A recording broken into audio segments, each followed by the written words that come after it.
जो तंजीमें हैं, तिजारती तंजीमें, और मैं बड़ी तंजीम की बात कर रहा हूँ, एप्टिमा की मिसाल के तौर पे मैं बात कर रहा हूँ, बल्कि प्रिसाइसली एप्टिमा की बात कर रहा हूँ, all Pakistan textile mills association की।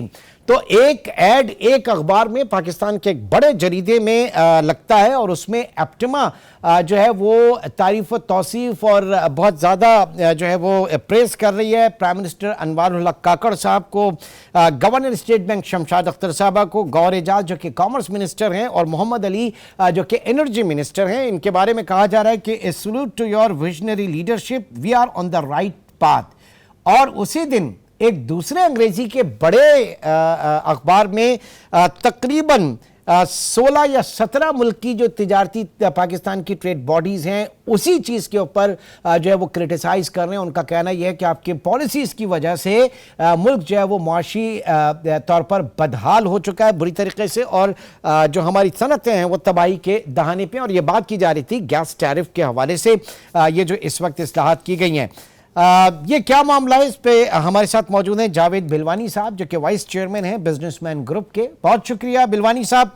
सबसे पहले तो ये बताइएगा कि जो गैस रिफॉर्म्स हुए हैं, गैस प्राइसिंग रिफॉर्म्स, एप्टिमा जो है लाहौर की वो इसकी तारीफ कर रही है, कराची या सिंध की जो एप्टिमा है वो इसके खिलाफ बात कर रही है। ये हो क्या रहा है पाकिस्तान में? बिस्मिल्लाहिर्रहमानिर्रहीम। इमरान भाई, आप बिल्कुल सही कह रहे हैं, ये सब चीजें हुई हैं, मगर थोड़ा सा आपकी बात को मैं वो कर दूं कि कराची की जो आप एसोसिएशन जो कह रहे हैं, मतलब पूरा कराची है, उसमें 7 टाउन एसोसिएशन है, कराची चैम्बर है, और साउथ की एप्टिमा है, और जितनी टेक्सटाइल की डीएम है, बेडवियर, मैंने कहा ना सर 17 ट्रेड बॉडीज हैं, 17 ट्रेड बॉडीज।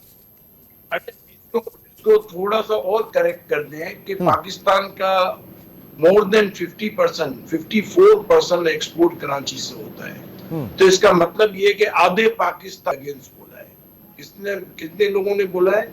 आधे पाकिस्तान ने। और लाहौर से जो एक्सपोर्ट होता है वो कोई 21% होता है मुल्क का एक्सपोर्ट। बाकी फैसलाबाद से होता है, सियालकोट से होता है। तो आप मुझे बताएं, आधा पाकिस्तान उस पॉलिसी के अगेंस्ट है और आधा पाकिस्तान शोर मचा रहा है, बट गवर्नमेंट जो है उसके अंदर कोई सीरियसनेस नजर नहीं आ रही, ना प्राइम मिनिस्टर में, ना कॉमर्स मिनिस्टर में, ना एनर्जी मिनिस्टर में, ना फाइनेंस मिनिस्टर में। और लोग इनकी इतनी तारीफें करते हैं कि इससे अच्छी टीम आ ही नहीं सकती। देखिए, मैं आपको एक बात बताऊं कि जो इंडस्ट्रीज के लोग हैं वो तो प्रैक्टिकल काम करने वाले लोग हैं, और जो गवर्नमेंट के अंदर जो लोग हैं, प्राइम मिनिस्टर ने कभी कारोबार नहीं किया, कॉमर्स मिनिस्टर एक जमाने में स्पिनिंग चलाते थे, अब वो बिल्डर बन गए हैं, फाइनेंस मिनिस्टर जो है वो सारी जिंदगी जॉब करती रही है, और जो एनर्जी मिनिस्टर हैं इन्होंने भी कोई ऐसा बिजनेस नहीं किया, कोई इंडस्ट्री चलाई हो ताकि उसका एक्सपीरियंस हो। ये एक्सपीरियंस किसी के पास भी नहीं है। अब इन्होंने जो गैस का टैरिफ जो बढ़ाया है, आप सबसे पहली बात ये है कि ये एक्चुअल करना क्या चाहते हैं। ये सर्कुलर डेब्ट्स खत्म करना चाह रहे हैं। ये सर्कुलर डेब्ट्स किसने पैदा किया और क्यों हुआ और किस लिए हुआ? ये सारी पॉलिटिकल पार्टीज और जितनी पार्टीज आज तक पाकिस्तान में हुक्मरानी करती रही हैं, उसमें डिक्टेटरशिप भी है, उन सब ने मिलकर ये सर्कुलर डेब्ट्स बनाया। सर्कुलर डेब्ट्स क्यों पैदा हुआ?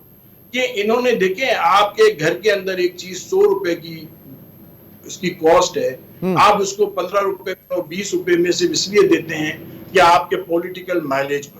तो जावेद भाई, ये जो मामला है, अब ओगरा ने जो गैस के औसत नर्ख 1350 MMBTU मुकर्रर किए, और फर्टिलाइजर सेक्टर जो है उसके लिए टैरिफ सिर्फ 600 MMBTU है, और जो डोमेस्टिक है उसके लिए 400 MMBTU। आप यही कह रहे हैं, यही मानना है कि जनाब इनके साथ ये ट्रीटमेंट क्यों किया जा रहा है और इनको इतनी रियायत क्यों दी जा रही है? That's it. देखो, मैं यही बताना चाह रहा हूँ कि जब ओगरा डिटर्मिनेशन कर रहा है 1350 में, तो आप 400 में, 500 में, 300 में, 600 में क्यों देते हो? आप क्यों, आपको क्या तकलीफ है कि आप मुझे ये बताएं, जो आज हमारी एक जनरल बॉडी मीटिंग हुई थी एक्सपोर्टर्स की, उसके अंदर लोगों ने ये कहा कि डिफेंस के अंदर कोई बंदा 4000 गज के बंगले में रहता है या 2000 गज के बंगले में रह रहा है, उसको क्या सब्सिडी देनी चाहिए? ये गवर्नमेंट की समझ में नहीं आती बात कि आप वो फर्टिलाइजर सब्सिडी के फर्टिलाइजर की लायक बात है। कर रहे हैं, आप फर्टिलाइजर की बात कर रहे हैं। नहीं, एक तो मैं डिफेंस के अंदर जो बंगलों में रहते हैं हम्म या बड़े बड़े लोग पोर्श एरिया में बंगलों में रहते हैं, चाहे मैं कह रहा हूं, मिसाल का इशारा वहां पे, मैं ये कह रहा हूं। नहीं, वो उसकी भी बात करता हूँ। फिर एक जाना फर्टिलाइजर कंपनीज की सारी बैलेंस शीटें लेके आया था पिछले 10 साल की। मुझे बोलता है जावेद भाई, अभी एक फर्टिलाइजर की 2022 की बैलेंस शीट बता रही है कि 42 अरब रुपए कमाए उसने। एक का बताया 25 अरब रुपए कमाए, एक का बताया 20 अरब रुपए कमाए। बोला ये इतना इतना इनकी इनकम है और ये सब्सिडी के लायक है। और गरीब आवाम को हम डोमेस्टिक में सस्ती गैस देते हैं, तो ये जो 2-2 हजार गैस के बंगलों में रहते हैं, ये गरीब आवाम है।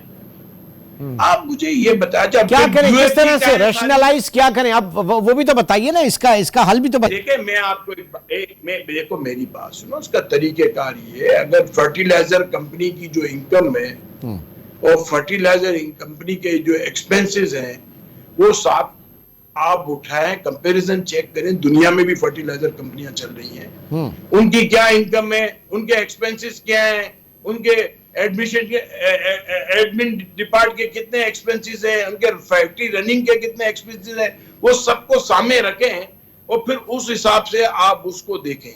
और जो ये बड़े बड़े मकानों में पोश एरिया में रहते हैं, इनको जो डिटर्मिनेशन की प्राइस है, उस प्राइस में देंगे या उनको एलपीजी पे लाएं, तो आपका यूएफजी भी बच जाएगा।